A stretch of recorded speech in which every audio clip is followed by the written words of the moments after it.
वास्तु में कहाँ कहाँ आते हैं, ये यदि आपको मालूम हो गए तो वास्तुशास्त्र का आधा काम तो बन गया।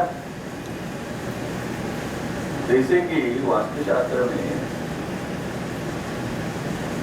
कहा कहते हैं कि दक्षिण दिशा में, साउथ में द्वार नहीं चाहिए। आजकल के कहते हैं ऐसे लोग, असलियत में वैसा नहीं है। हमारी बहुत मुलाकात होती है जब हम बात करते हैं। आप वो पुस्तक पढ़ेंगे, ग्रंथ पढ़ेंगे तो मैं जो बोल रहा हूँ आपको ज्यादा समझ में आएगा। ये जो एक पद है, चतुर्थ पद है, आखिर तक 81 पद तक ये जाता है। उसके भी आगे है, उसके भी आगे वास्तुमंडल के पद आगे है, लेकिन वो जो हम लोग अभी वास्तु समझ रहे हैं उसमें उसका यूज नहीं है। इसके लिए 1000 तक पद आते, 1008 तक पद जाते हैं। लेकिन वो कौन से किसके लिए क्या करना, किसके लिए क्या करना, वो मेरी ख्याल से मैं करूँगा, इसको एक विनती करूँगा कि इसका एक और एक पार्ट आगे निकाले और उसमें आप इसका सब लिखिए, सबको बता दीजिए असली चीज क्या है। उसी विभाग में ये जो देवता है 12 आदित्य, 12 आदित्य, ये कहावत है, हमेशा बोलते हैं कि हिंदू धर्म में 33 कोटि देवता होते हैं। हिंदू धर्म में 33 कोटि देवता होते हैं और गौ माता के पेट में भी 33 कोटि देवता होते हैं, ऐसा हिंदू धर्म में कहा जाता है। इधर कोटि शब्द का आप प्रयोग करते हैं, तभी एक ध्यान में लेना चाहिए 33 के ऊपर, 33 के ऊपर कई 00 लगाया ऐसा नहीं है। संस्कृत में कोटि शब्द का अर्थ प्रकार होता है, तो 33 प्रकार के हिंदू धर्म के देवता है, ऐसा उसका असलियत में अर्थ। तो उसमें जो आता है 12 आदित्य, वो 33 प्रकार के देवता में 12 आदित्य भी आते हैं, 11 रुद्र भी आते हैं, अष्टवसु भी आते हैं और अश्विनी कुमार, उनको दोनों होते हैं। ऐसा करके ये 33 प्रकार की देवता करके हिंदू धर्म शास्त्रों में कहा हुआ है। उसमें थोड़ा कई ग्रंथों में फर्क आता है।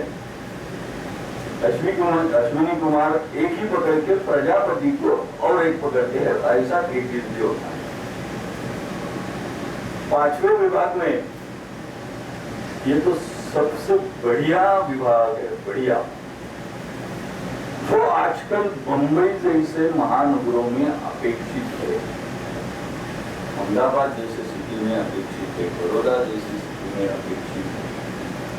क्योंकि कई वास्तु, मेरे दिल में कितना भी होने दो कि मेरी वास्तु पूरी वास्तु शास्त्र के मुताबिक होनी चाहिए, लेकिन टाउन प्लानिंग की वजह से वह मैं कभी कर भी नहीं सकता हूँ, ऐसा भी होता है। लेकिन ऐसा हो गया कि गलत जगह पे गलत कुछ आया है, तो उसका मुझे तकलीफ हो रहा है, तो मैं क्या करूं? तो ये दोष आते हैं, उसका उपाय उन्होंने ये ग्रंथ में बताया है, और इतना आसान उपाय बताया है कि जो आप खुद पढ़ के कर सकते हैं। यानी कि किसी कर्मकांड के लोगों को बुला के करना चाहिए, ऐसे भी उपाय है, लेकिन आप भी खुद कर सकते हैं। 1 2 3 4 5 6 ऐसा दिया है, उसमें से आप सोचो कौन सा करना है। आपको वक्त है तो आप खुद करो, आपको वक्त नहीं है पंडित को बुलाओ, हमारे जैसे पंडित तैयारी है, कभी बुलाएंगे तो जरूर आ जाएंगे। ऐसा ये सबसे बढ़िया प्रकरण है 5वां, इसमें दोष और उपाय बताए। और 6ठा जो प्रकरण आता है उसमें वो अन्य शास्त्र के साथ उन्होंने समन्वय साधा हुआ है वास्तुशास्त्र, क्योंकि वास्तुशास्त्र जितने भी हिंदू धर्मशास्त्र में आते हैं, जितने भी, वो सभी एक शास्त्र को दूसरा शास्त्र मिलता ही है। ऊपर ऊपर लगने में ऐसा लगता है कि एक शास्त्र दूसरे शास्त्र को तीर मार रहा है, लेकिन उनकी मीमांसा करने के बाद ये ध्यान में आता है कि वैसा नहीं है। तो एक शास्त्र दूसरे शास्त्रों को परिपूर्ण बनाने के लिए ये लिखा हुआ है। ये तो सिर्फ हिंदू धर्म में ही हो सकता है, हिंदू धर्म शास्त्र में ही हो सकता है, किसी को नाम देने का नहीं।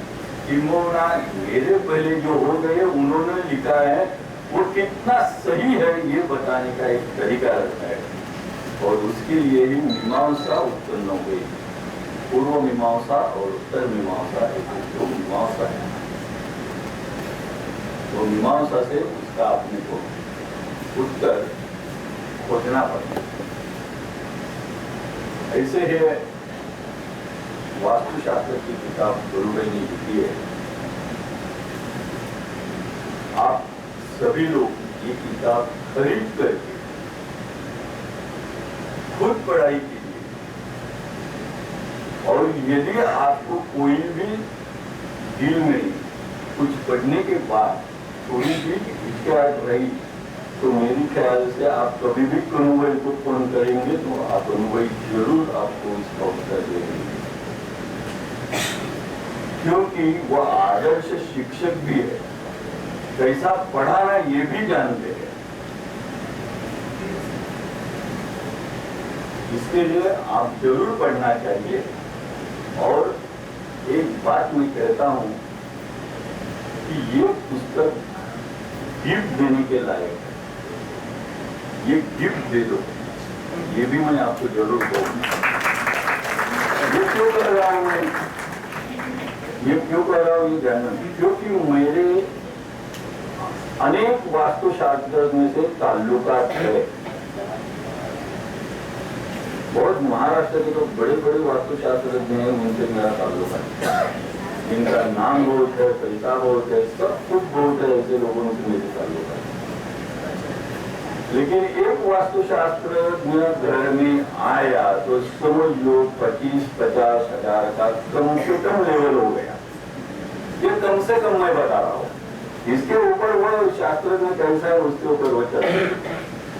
लेकिन ये एक किताब खरीदने के बाद ऐसे वास्तुशास्त्र की आपको जरूरत नहीं लगेगी, जैसे आपको नहीं लगेगी वैसे आपके स्वरूप को भी नहीं लगे।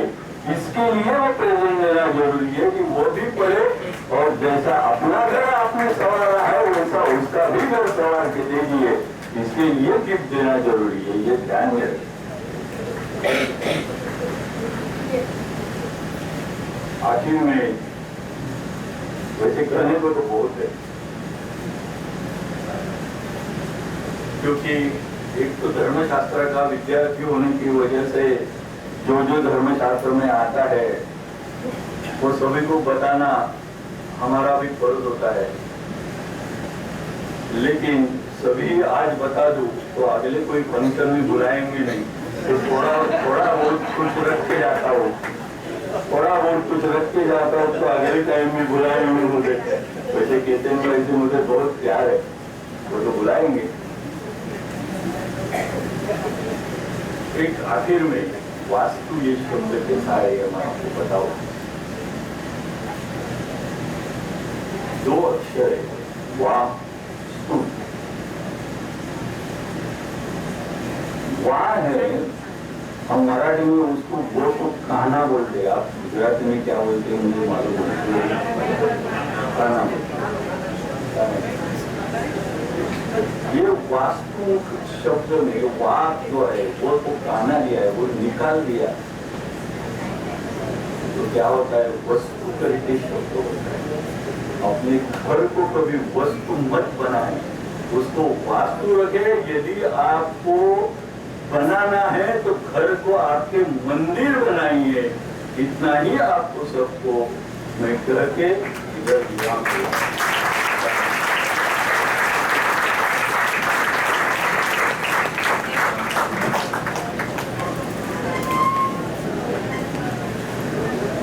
શબ્દમાં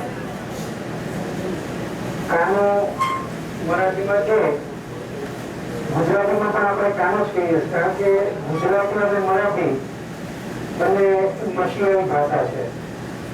એટલે મરાઠી બરાબર ને એ ગુજરાતીને માસી કહી શકે, ને ગુજરાતી હોય તો મરાઠી ભાષાને પણ માસી કહી શકે. સંક્ષેપમાં જ્યોતિષ અને ધન પ્રાપ્તિ આ જે પુસ્તક છે એની માટે 2 મિનિટ લઈશ, વધારે એટલા માટે નહીં લો કારણ કે વર્ગમાં આપણે ત્રીજા વર્ષમાં આમાંના ઘણા સબ્જેક્ટ આપણે લઈ ચૂક્યા છીએ અને હજી લેવાના જ છીએ. અમુક વસ્તુઓ ઘણી સારી છે. મહેન્દ્રભાઈ લેખક અમેરિકા છે, વાંધો નહીં, કારણ કે ધન પ્રાપ્તિ જેને લખી હોય એ અમેરિકા રહે જાય તો થવું જોઈએ ને તો પુસ્તક લખી શકે. તો બી આ સનતભાઈ પાઠકની તમને સંક્ષેપમાં ઓળખ આપી દો. ભારત દેશ આઝાદ થયો ને ત્યારે ધ્યાન રાખજો, આપણી પાસે ઔદ્યોગિક માળખું એટલું મજબૂત નહોતું અને એવા વખતે ચંદ્રકાંતભાઈ પાઠકે સૌથી વધારે પુસ્તકો લઘુ ગ્રહ ઉદ્યોગના લખ્યા છે. લઘુ ગ્રહ ઉદ્યોગના પુસ્તકો દ્વારા અનેક લોકોએ પોતાના ઘરમાં ઉદ્યોગ ચાલુ કર્યો અને આ રીતે આપણા દેશનું અર્થતંત્ર પાટે ચડ્યું ગણી શકાય. એ માટે આ વ્યક્તિ પાયાનો પથ્થર ગણે. પણ ઘણા વ્યક્તિઓ શું જીવતા હોય ત્યાં સુધી ક્રેડિટ ન હોય, ત્યારે જોડા હોય. પોતા પર હાર ચડે ત્યારે કે અરે વ્યક્તિ બહુ સરસ હતો અને આમ કર્યું છે તેમ કર્યું. આજની તારીખે પણ મુંબઈની બહારની વાત નહીં કરું હું તમને, ધારાવીની ઝુંપડપટ્ટીમાં ફરો છું, ચેમ્બુરની ઝુંપડપટ્ટીમાં સહકોર્મીમાં ફરો છું, અનેક ઠેકાણે જે ઘરમાં ઉદ્યોગ ચાલે છે એ ઘરમાં ચાલતા ઉદ્યોગો કઈ રીતે એ વસ્તુ બનાવી, ક્યાંથી લેવી, પેકિંગ કેમ કરવું, વેચાણ કઈ રીતે કરવું, આ બધું જ જે ચંદ્રકાંત પાઠકે પુસ્તકો બનાવ્યા છે એના આધારે એ લોકોના ઉદ્યોગો ચાલી રહ્યા છે. કેટલા કરોડો માણસો એ પુસ્તકો દ્વારા પોતાનું ઘરનું સંચાલન ચલાવી રહ્યા છે. આ વ્યક્તિને પુસ્તકનું મશીન કહું. કોઈ પણ વસ્તુ એને મગજમાં બેઠી તરફથી અને અહીંયા ત્યાંથી બધી વસ્તુઓને સંકલિત કરી આ બહુ ઉત્તમ કામ કર્યું છે. કારણ કે જે લોકોને અંગ્રેજી ભાષા ગુજરાતીઓને નથી આવડતી એની માટે આ વ્યક્તિ ઈશ્વર સમાન છે. અજાણી વસ્તુઓને ગુજરાતીઓ સુધી પહોંચાડી છે. મને યાદ છે ફેંગશુઈ માર્કેટમાં નવું આવ્યું હતું, અંગ્રેજીમાં પુસ્તકો નીકળવાના શરૂ થયા, હજી ન્યૂઝપેપર એને પ્લેટફોર્મ આપ્યું નહોતું, એ જ પીરિયડમાં એમનું ગુજરાતી પુસ્તક બહાર આવી. એમને કેટલું આવડે છે, સમજણ શું, એ ચર્ચાનો વિષય નથી, પણ જે લોકો સમજી શકે એમને એમની ભાષામાં એમને વસ્તુ આપવાનો પ્રયત્ન કર્યો. આમાંથી 2 શબ્દો જ આપણે લેશું. ધનભાવમાં બીજો ચંદ્ર મંગળનો લક્ષ્મીઓ હોય, પરંતુ તેના પર શનિની દ્રષ્ટિ હોય. શનિ સંબંધિત હોય તો ધન મળે છે, પરંતુ લક્ષ્મી ટકતી નથી, ધનનો નાશ થાય. ધ્યાન રાખજો, ચંદ્ર મંગળનો યોગ એક આવેગ, ઉત્સાહ મંગળ સાથે સંકળાયેલો છે. ચંદ્ર મનનો કારક છે અને જે વ્યક્તિમાં ઉત્સાહ હોય ને એ સતત કંઈક ને કંઈક કાર્ય કરતો હોય અને જે કાર્ય કરે એ ક્યારે ભૂખ્યો મળતો નથી. ફળે ચડે, બાંધ્યો ભૂખ્યો મળે. હવે આના પર શનિની દ્રષ્ટિ આવી. જ્યાં સંકોચિત તમારું માનસ ઉત્પન્ન થયું, સંકોચિતતા તમારા વ્યવહાર વિચારમાં આવી, એ લક્ષ્મી તમારો સાથ છોડી દેશે, યાદ રાખજો. અને એમણે જે સમજીને લખ્યું હોય, પણ આપણે સમજણ શું લખવાની, બ્રેકેટમાં લખ્યું છે શ્રી સુક્તમનો પાઠ કરવો.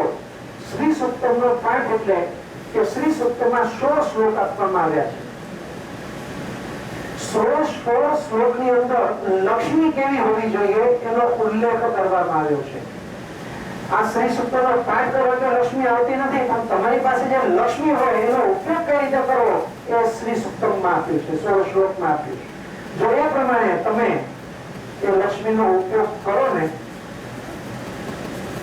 તો ધન વૃદ્ધિ થાય. આપણે એક શબ્દ આપીએ છીએ કે પૈસો પૈસાને ખેંચે છે, પૈસો પૈસાને ખેંચે છે, પણ આ પૈસો પૈસાને ખેંચે ક્યારે? કે જ્યારે તમે એનો યોગ્ય રીતે ખર્ચ કરી શકતા હો ત્યારે. તો આ તમારા માનસને બદલાવવા માટે, તમારે લક્ષ્મીની પ્રત્યેની સદભાવના કેળવવા માટે શબ્દ વાપર્યો છે શ્રી સૂક્તનો પાઠ કરવો. બાકી ઘણા ગાડાઓને જોઉં બાથરૂમમાંથી બહાર નીકળે, ટુવાલ પહેરેલો હોય, જલઈ આમ કરીને ઘસતા હોય અને શ્રી સૂક્તનો પાઠ મોઢે થઈ ગયો એટલે ગડબડ ગડબડ ગડબડ ગડબડ હલાવતા હોય. શું કરવા? શ્રી સૂક્તનો લક્ષ્મી પ્રાપ્તિ માટે હવે ગધેડાઓને માથે અંબાડી તો હોય નહીં. ઘરના દર્શન થઈ ગયા, સવારના પૂરમાં કોકને ત્યાં ગયા હોઈએ તો. બીજું એક સરસ મજાનું છે, આપણે એક જ વસ્તુ કહીશ પછી નહીં. જયારે ગોચરનો મંગળ ગોચર રાહુમાંથી પસાર થતો હોય ત્યારે આપણી જોડીમાં શુક્ર રાહુ યોગ હશે તો વિપુલ ધન પ્રાપ્તિ જે સત્તા દ્વારા મેળવી શકે છે. જો શુક્ર રાહુ ભેગા થઈ ગયા તો જે આવું કાંઈ ન હોય, તમારું પોતાનું હોય ત્યાંથી તમે ઉભું કરી શકો આ શુક્ર રાહુનું કામ. એના પરથી મંગળ પસાર થતો હોય, તમારામાં હિંમત, ઈચ્છા, ઉદ્વેગ, સાહસ આ બધું ઉત્પન્ન કરે છે. અને ત્યાં રાહુ ભેગો થયો છે, વિચારવાનું નહીં. સત્તો કાં તળ્યા અને કાં ડૂબ્યા. અને સત્તો એવી વસ્તુ છે કે રમનાર પોતે એકલો ડૂબતો નથી, એની સાથે બીજા 50 જણા ડૂબે છે. અને તળે છે ત્યારે બિચારો એવો તરતો હોય છે હવામાં કે ભૂકો ફૂટે ત્યારે જે જમીન પર આવતો હોય છે. એટલે આ બધા જોખમથી દૂર રહેવું, ભલે એને ધન પ્રાપ્તિના યોગો તરીકે એનું વર્ણન કરવામાં આવ્યું છે. હવે સંસ્થા પ્રમુખ શ્રી રાકેશભાઈ ગોપાણીને વિનંતી, આપને બહુ જલ્દીથી સંક્ષેપમાં 2 શબ્દો સંબોધિત કરે. નાના પાતા પણ છોડવાના નથી.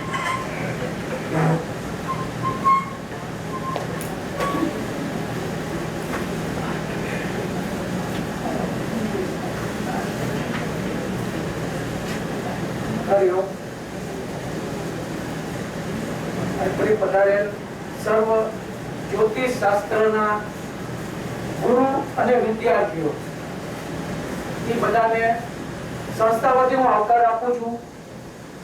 અને આજે વિદ્યાર્થીઓ મહોત્સવ છે એમ ગુરુ મહોત્સવ પણ છે. પણ આજે બધા કહીએ કે આ ગ્રહ શુભ છે, આ ગ્રહ અશુભ છે. બધા ગ્રહ સારા છે મારા મન પ્રમાણે. એક 10મો ગ્રહ છે જેની ખોજ કોઈ નથી કરી અને ઈ જ અશુભ છે એવું મારું માનવું છે. કારણ કે અમે લક્ષ્મીપતિ છીએ, તમે સરસ્વતી પુત્ર છો, એટલે જેમ આગળ કહી દેવામાં આવ્યું કે અમને કઈ જ્ઞાન ન હોય જ્યોતિષનું, પણ છતાં અમને મન થાય કે તમે લોકો જે ભણો છો એમાં કઈ ગોતો. અને એક સંશોધનનો વિષય હું મૂકતો જાઉં છું વર્ગમાં બહેસ છેડવા માટે કે 10મો ગ્રહ કયો હશે. 10મો ગ્રહને હું નામ આપું છું અરવિંદભાઈ અહમ ગ્રહ. હું પોતે દરેક માણસ જો પોતાને ઓળખી શકે તો બધા દુઃખ દૂર થઈ જાય. જ્યારે આપણે કોઈની સામે આંગળી ચીંધીએ છીએ કે ઓલો મારો દુશ્મન છે કે ઓલો મને નડે છે, પણ એ ભૂલી જઈએ છીએ કે 2 આંગળી એની તરફ 3 આપણી પોતાની સામે છે. એટલે જો આપણે બદલાશું તો બધું બદલાઈ જશે. અમે તો કુદરતને જોઈએ છીએ. હું અને અશોકભાઈ વિચાર કરતા હતા કે આ સંસ્થાને એક લેવલ ઉપર પણ લઈ જશું. આપણે કોઈ પણ અમે લોકો કુદરતને બહુ નિખારીએ છીએ. કુદરત અત્યારે અમારી સાથે છે, અમને કંઈક સંકેત આપે છે. એનું ઉદાહરણ છે કે અહીંયા દીપ પ્રગટાયેલું હતું, એ દીવો હજી પ્રજ્વલિત છે. એક મેં પ્રજ્વલિત કરેલો, એક અશોકભાઈએ કરેલો હતો.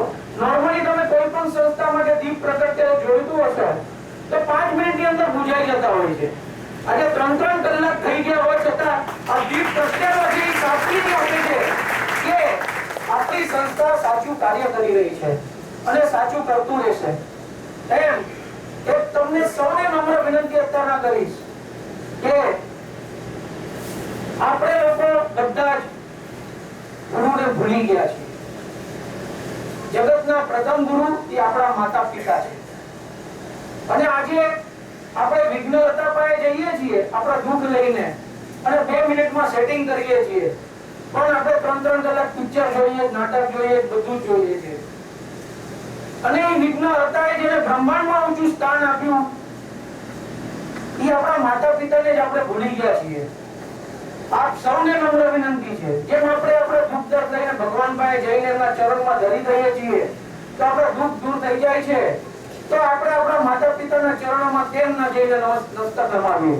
આપણા મા બાપ 10 નહોતા, ઈ તો આપણા માટે એ લોકોની વર્ષોની તપશ્ચર્યાથી જે એમનો અનુભવ હતો એનો રેડી રેકર્ડ છે. એટલે હું ઘણીવાર વિચાર કરું કે ભાઈ મારે કઈ જ્યોતિષ શીખવું નથી, મારી પાસે રેડી રેકર્ડ છે. આજના જમાનામાં માસ્ટર કી છે તો સોનલબેન કેતનભાઈને પકડી લઈને પૂછી લઈએ કે ભાઈ હવે શું છે.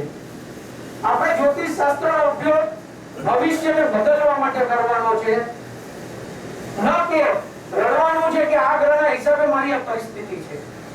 કરવું તો આપણે કરતા જ રહેવાના છીએ અને કરતા રહેશું. ગ્રહો તો એની ચાલે છે, એ તો અહીંયા જોતો નથી, તો આપે જ છે. એનું કામ આપવાનું છે. આપણે કેટલું લઈ શકીએ એ આપણા ઉપર છે. આપણે સારું કરશું તો સારું પામશું, ખરાબ કરશું તો ખરાબ પામશું.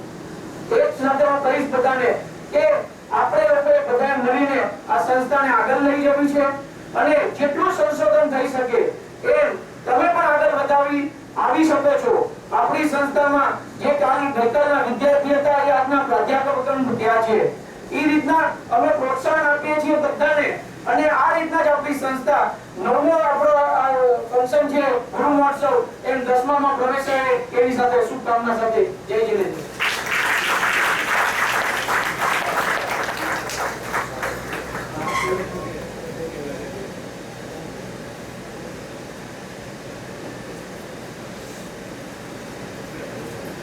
એક જરા વચ્ચે પૂછી લો, નિશી પ્રશાંત ઠક્કર ઘાટકોપરથી અત્રે ઉપસ્થિત થયા છે. નવીનીબેનના પૌત્રી, બીજા હેતા નીતિન મકવાણા, રાધાબેન નીતિનભાઈ ઘાટકોપરથી. હા, હેતા નથી આવી? ત્યાંથી ઈશારાથી આગે ના પાડો. હા બસ, ધક્કો ખાવાની જરૂર નથી. વિરોધ પ્રફુલ ગાલા ડોંગીવલીથી આવ્યા છે. સરસ. ત્રણેયની માતાઓ આવી અને ગીતાલી રાકેશભાઈની દીકરી, એમણે પણ એસએસસીમાં સારા માર્ક મેળવ્યા છે. આપણી સંસ્થાનો એક નિયમ જ છે પહેલેથી, આમાં વિદ્યાર્થીઓ ક્યારેક ધ્યાન આપે છે, ક્યારેક નથી આપતા. આપણી સંસ્થામાં જે વિદ્યાર્થીઓ ભણે છે એમના દીકરા દીકરી કે દીકરા દીકરીના દીકરા દીકરીઓ ત્રીજી પેઢી સુધી પણ આજે ગૌરવની વાત છે કે જિમ્નેસ્ટિક જ્યારે આપણે ઓલિમ્પિકમાં જોઈએ તો રશિયા અને ચાઇનાના લોકોને મેડલ લઈ જતા જોઈએ. અને આપણી ગુજરાતીની દીકરી પણ આજે જિમ્નેસ્ટિકમાં મેડલ મેળવી રહી છે. તો એક ગૌરવની વાત છે. ક્યારેક અનુકૂળતા હશે ત્યારે આપણે હેતાને જરૂર મળશું.